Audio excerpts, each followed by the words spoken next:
Nous sommes dans le focus de ce soir et aujourd'hui nous avons le plaisir d'accueillir Arsène Bock. Il m'a fait une confidence tout à l'heure. Un G qui s'incruste parmi ses prénoms, donc Gabin. Voilà, donc il fait partie du cercle très restreint.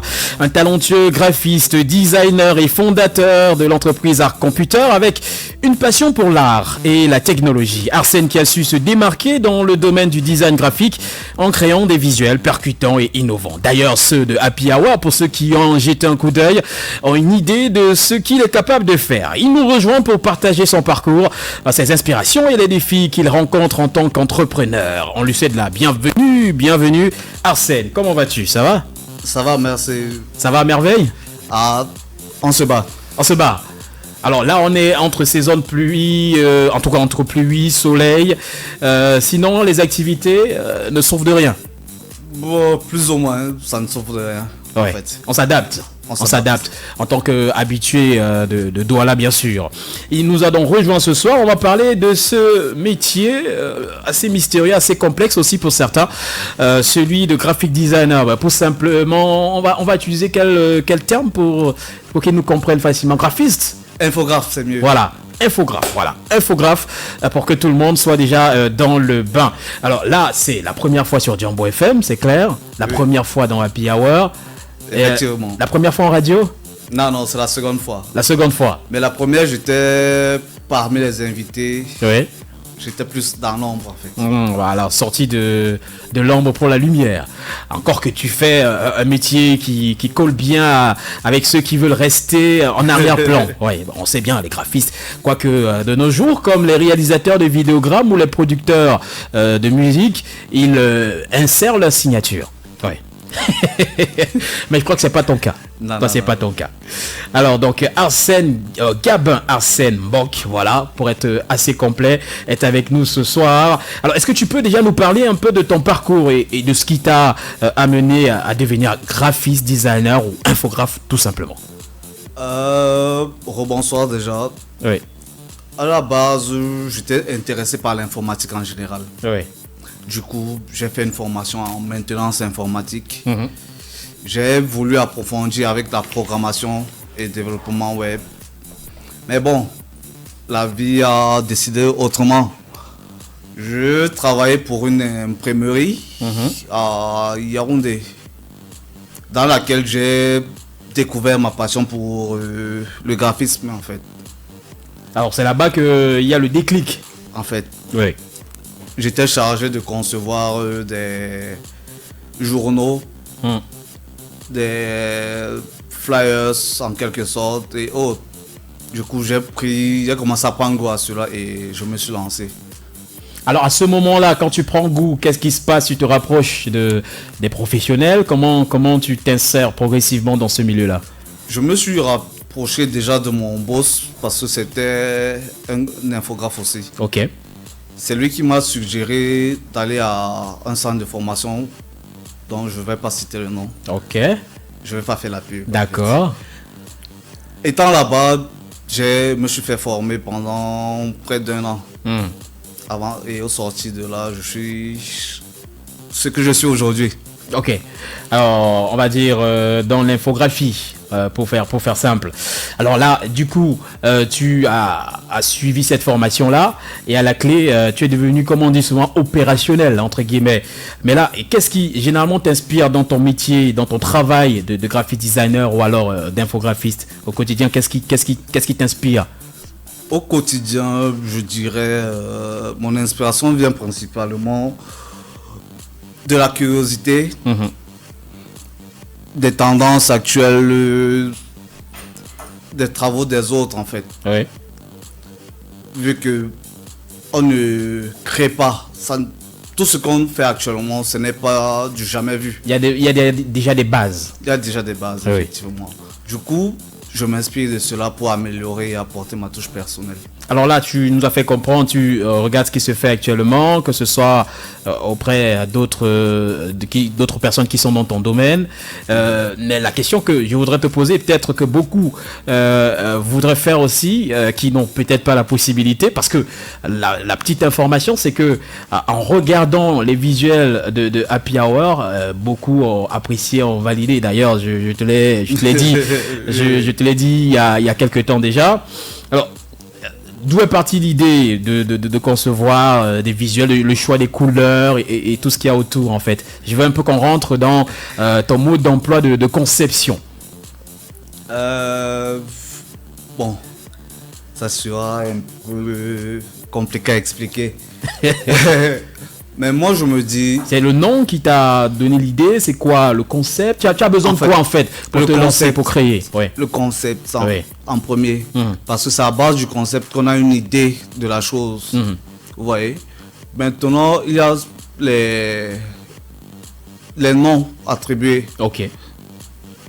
Happy, c'est la joie en fait. Pour moi, l'orange, c'est une couleur qui C'est joyeux, c'est gai. Oui. Justement. C'est festif. Effectivement. Et en plus, sans savoir, ça case avec votre décor.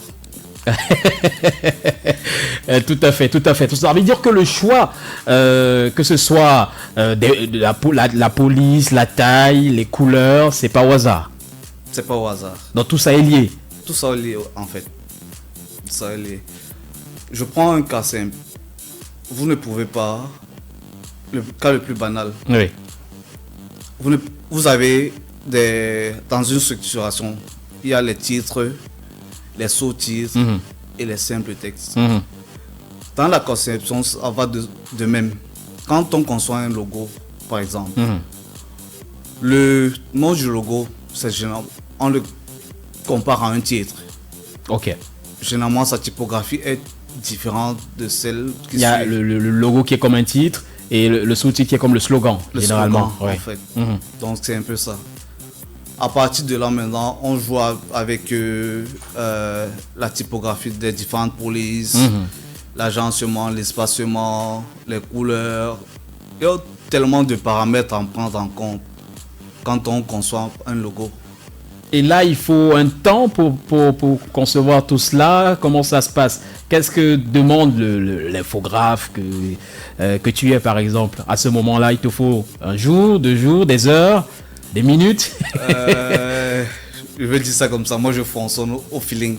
Ok. Donc, quelqu'un t'approche, il te dit, voilà, peut-être j'ai besoin d'un logo. C'est quoi l'échange que tu as avec la personne? Généralement, je lui demande quelle est son activité. Ok. Qu'est-ce que le logo signifie pour lui et qu'est-ce qu'elle voudrait qu'on comprenne par son logo, par exemple. Vous voyez. Après, je lui demande quelles sont ses couleurs, par exemple. Si elle a des préférences sur les icônes à insérer dans le logo ou pas. Il y a tellement de choses. Moi, donc, ça veut dire que l'avis du client compte? L'avis du client compte. À 100%? Pas 100%, mais bon, vu que ça lui appartient, c'est important d'avoir son avis. Mais toi, tu lui donnes des conseils, des orientations aussi, concernant le travail à faire. Effectivement. Et à la fin, qu'est-ce qui se passe? Tu fais une proposition? Généralement, moi personnellement, j'en fais 3. D'accord. 2 selon son avis, 1 inspirée de moi-même. Ok. Et généralement, le client opte pour ta proposition. Ma proposition à moi. Ah d'accord.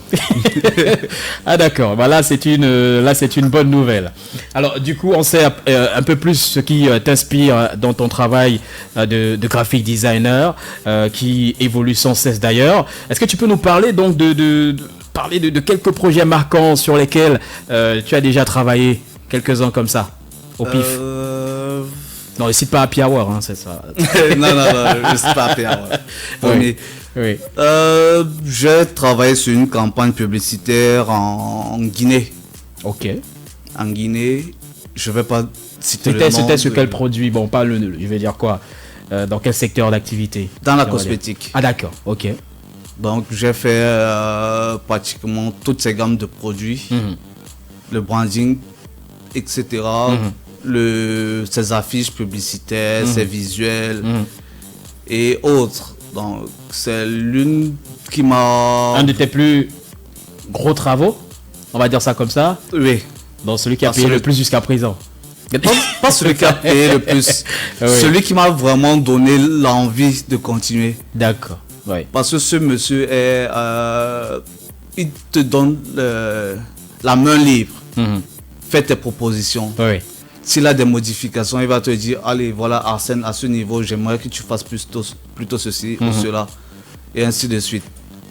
D'accord, donc on retient que c'est l'une de tes plus grandes réalisations.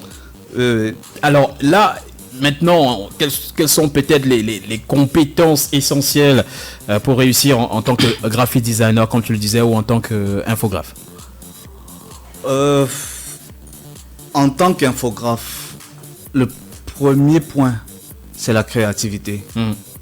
Parce que sans ça, je ne sais pas si vous connaissez le syndrome de la page blanche. Oui, tout à fait. Il y a le moment où on n'est pas inspiré. Donc ça veut dire qu'on ne devait pas travailler sous pression aussi.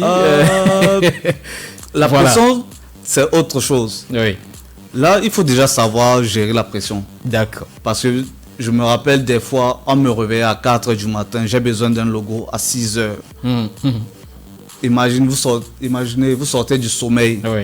On vous demande de concevoir un logo avec le minimum d'informations possible. C'est-à-dire, on vous donnait juste le nom. Et il fallait concevoir le logo. Et il fallait concevoir le logo au plus tard à 6 h du matin. Donc, imaginez toute la pression que vous avez pour que le travail soit livré dans les temps. Et cette créativité, donc, on la retrouve où? Je sais pas, on regarde des films, des séries, je sais pas, des dessins animés, l'actualité. Moi, par exemple, on fait du sport, on écoute de la musique. Je fais du sport. D'accord. J'écoute de la musique, je regarde des dessins animés. Oui.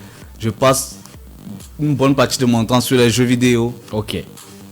Chacun a son petit truc qui le motive en fait. Où il va chercher ici et là sa créativité. Dans la base, c'est la créativité qui est l'une des compétences primordiales. Alors là, du coup, j'imagine, on devrait intégrer sans doute la maîtrise de quelques logiciels. C'est d'ailleurs lesquels aussi qu'on peut retrouver? Moi, principalement, j'utilise la suite Adobe. Ok. Dans Photoshop, Illustrator, Premiere Pro et ainsi de suite. Hormis de ça, bon, pour les travaux rapides, j'utilise Canva, par exemple. Là, c'est juste pour des trucs vite fait là. Ok. Hormis de ça, il y a plein d'autres logiciels. Alors, pour un débutant, genre qui s'y connaît pas assez, il pourrait commencer par Canva? Je ne conseille pas vraiment Canva à un infographe. Pour un débutant, genre vraiment, il n'a même pas encore les bases, mais il veut s'exercer. Oui. Il commence par quoi? Oui, là il peut commencer par Canva. Il peut commencer par Canva. D'accord. Parce que Canva, déjà, vu que c'est un outil en ligne, il vous propose une large gamme de templates. Alors, on explique, outil en ligne, ça veut dire qu'il faut être connecté pour pouvoir travailler sur Canva. Alors, template, ce sont des exemples modifiables. Voilà. De plusieurs types de fichiers. Alors, on est bien d'accord sur l'explication des mots-clés. Donc, on retient créativité et la maîtrise des logiciels, évidemment, dédiés pour faire le boulot. Oui. Mais il y a des bases, il y a des logiciels de base que tous ou presque utilisent. Oui, ça c'est sûr. Alors quoi? Photoshop, je sais pas. Photoshop, Illustrator, bref, la suite Adobe. Oui. Généralement, pratiquement tous les infographes l'utilisent. Alors là, on parlait des compétences, mais je voudrais que tu nous parles un peu de ton bébé. Bon, bah ça va, quand on dit bébé, on se comprend un tout petit peu de ton entreprise Art Computer. Alors, du coup, c'est quoi à peu près les principales activités qu'on y retrouve et un peu les missions? Sinon, j'imagine, ça concerne tout ce que tu sais faire. En fait, Art Computer est une entreprise de design graphique. Ok. Mais elle ne fait pas seulement cela. Elle faisons aussi dans la vente de matériel informatique. Ah d'accord, vu que tu as des notions aussi en informatique. Du coup, nous offrons des services de création d'identité visuelle, de publicité, d'emballage et de sites web. Donc on conçoit des sites pour des clients. Aussi. Voilà, ça c'est un plus. Ça veut dire que ça rentre dans tes compétences aussi? Oui. Conception des sites web. Effectivement. Il fait beaucoup de choses. Il m'a parlé aussi de motion design. Voilà, aussi. Du motion design. Donc plein de choses dont il a le secret. D'ailleurs, j'imagine en tant qu'entrepreneur, il y a plein de difficultés. C'est quoi les défis que tu as rencontrés jusqu'ici donc en tant qu'entrepreneur dans le domaine du design graphique?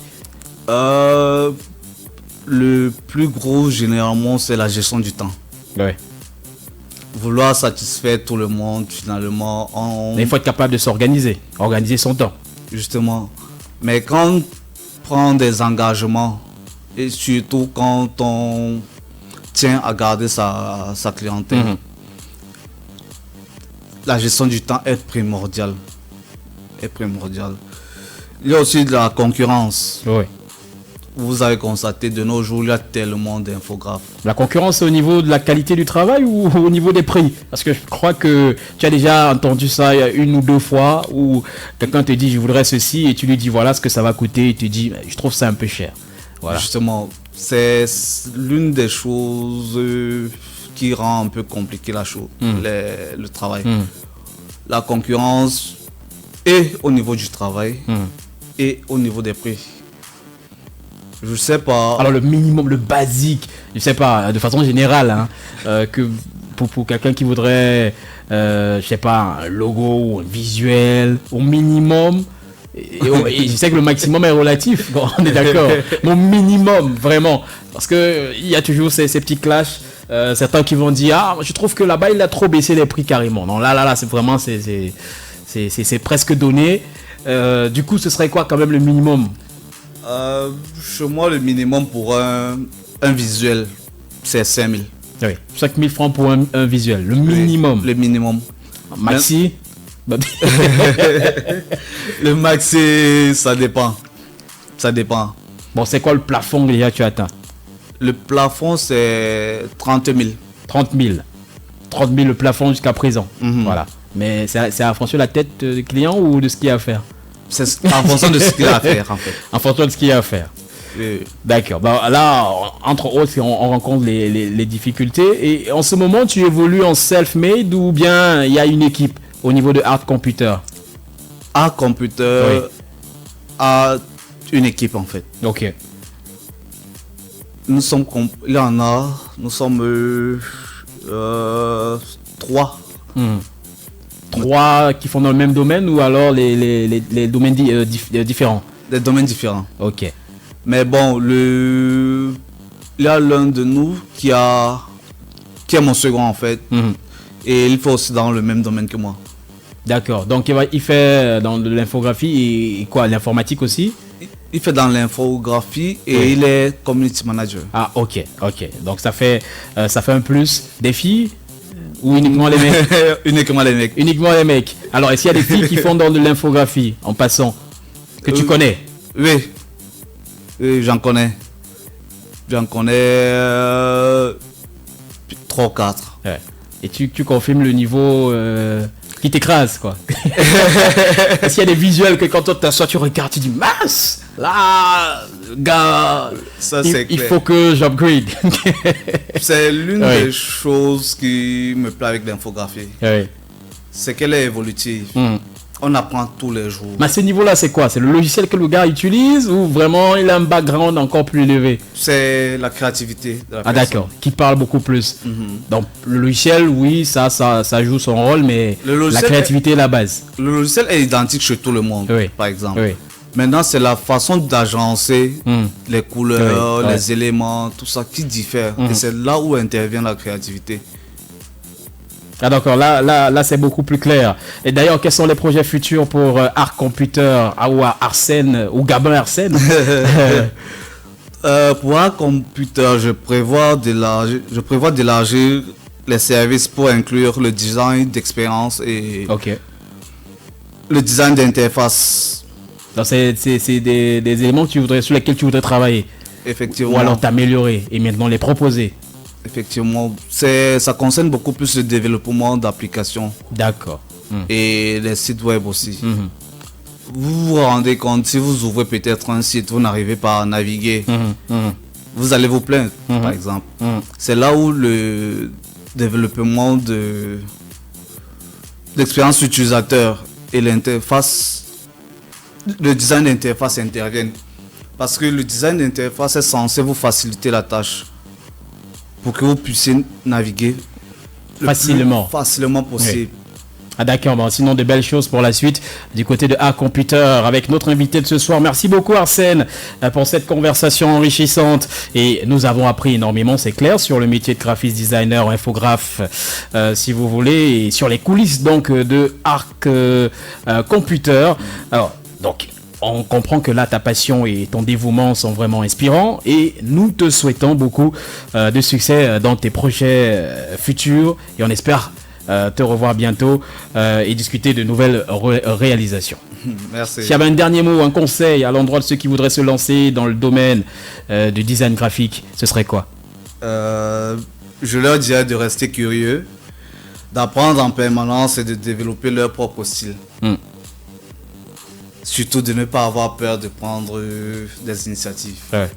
C'est ça le plus important.